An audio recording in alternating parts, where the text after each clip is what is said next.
Iteka uzibuka abacu, wirinde iryo vangura, uzibuke gucira inzira bose, ndi umunyarwanda izakurange, usigire uwo murage abato maze ubarange.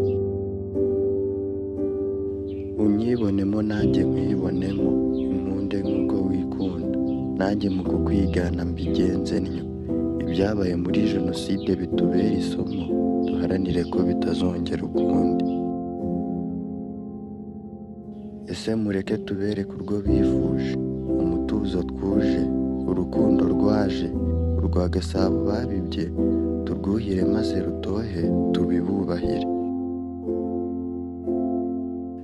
Nitwe mbuto y'urukundo basize, tuzirikane ibyo bazize, imbabazi babuze ziba intwaro kuri twe tuzitwaze.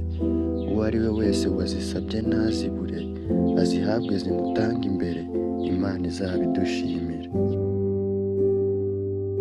Twahereye hasi none ubu turi hejuru, iby'umuyobozi tubimushimire, urukundo turumuririmbire, urugamba rwo gutera imbere turwambarire, maze Imana itureberere tuzabigereho maze tubisigasire.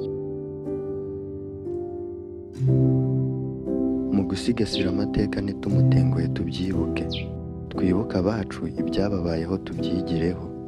Ishyaka ryo gukunda igihugu ribanze hose, ishyari no kwikunda tubite hanze, Banyarwanda mureke tubyirenze.